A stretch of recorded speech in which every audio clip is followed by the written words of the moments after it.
this is a beautiful Orthodox Christian icon.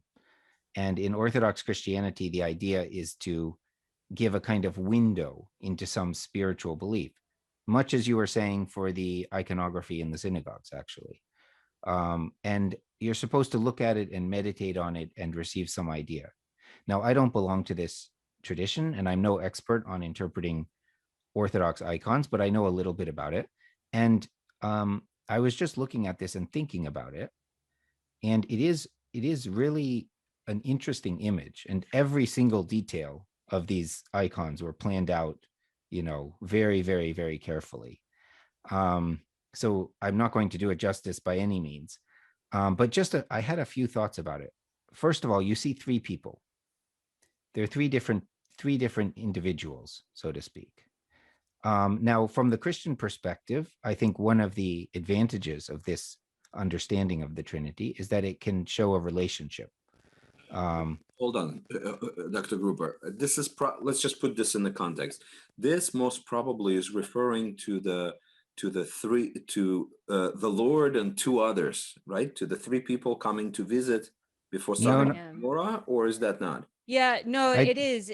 The mosaic is called the visitors mosaic. often. Right. And it is in reference to the three beings, one which turns out to be God, who goes and visits Abraham. Right. Yes, but that's what's in Christianity called the Old Testament Trinity, you mean?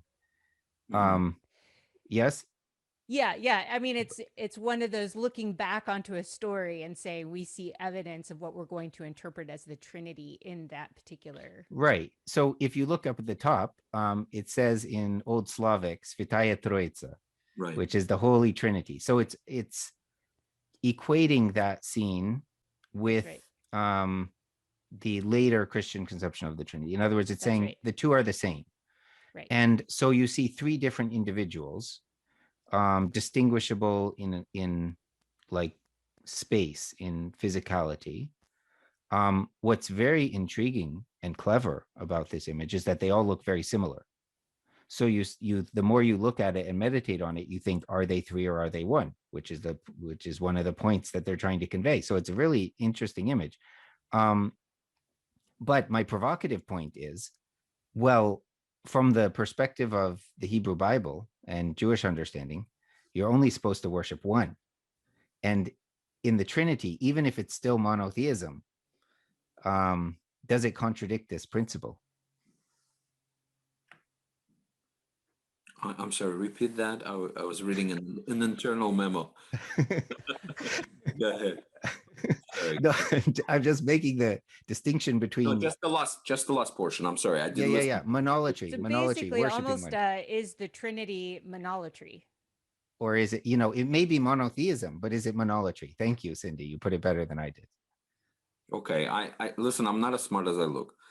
I did miss just because it's an internal communication to keep running this webinar, right? So I had to look. So just the last point. What is your problem with? Obviously, I disagree with this interpretation because I think it's a bad theology what they did here, right? I mean, but what's your question is? I'm sorry. I'm first of all not arguing for or against. I'm just raising a question from the Jewish / Hebrew biblical point of view. Okay. Which is that in the Hebrew Bible, what's most important is not to say there's only one God that exists and no other gods exist. So this is actually a difference between the Hebrew Bible and the Westminster Catechism. Yeah. So it's not that other gods might not exist; they might, but we worship only one.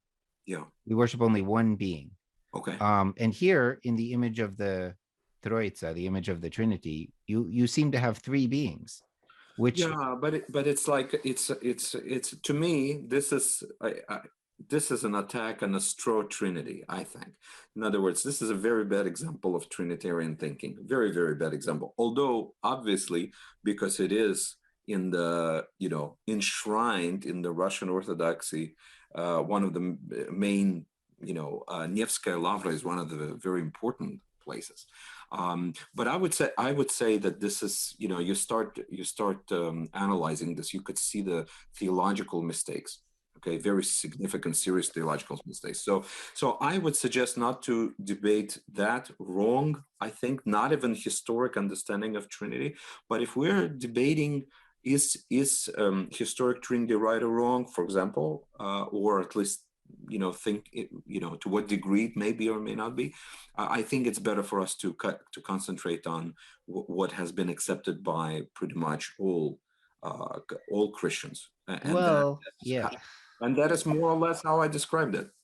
Although, Yeah, can I I don't say know. there's something related here? And Ellie, I think this is something that you planned to get Yeah. into, because in thinking about the Trinity, it really is thinking about the character of God, aspects of God, right? And so once the aspect of God is Yes, divided and you end up nature. with logos, I think nature of God is nature of my God, mind that you're thinking about. Yeah. Mm-hmm. and you end up with logos, which which I think you're going to be talking about in a moment, then there is something there that it seems to hold a how many gods are you going to present, even if you put them under the umbrella of one.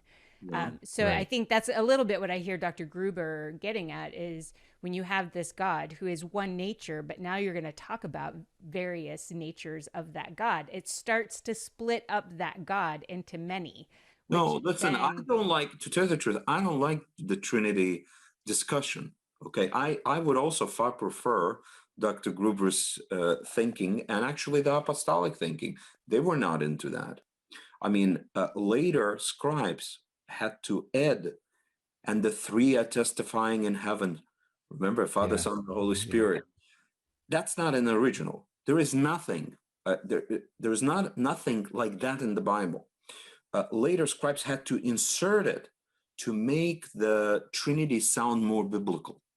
Okay, but I think at the very best you can get is that the Trinity is something that you can arrive to, just like in monogamy and slavery, that it's wrong based on this, but it's not anywhere near to being clear as the scribes tried to make it to be.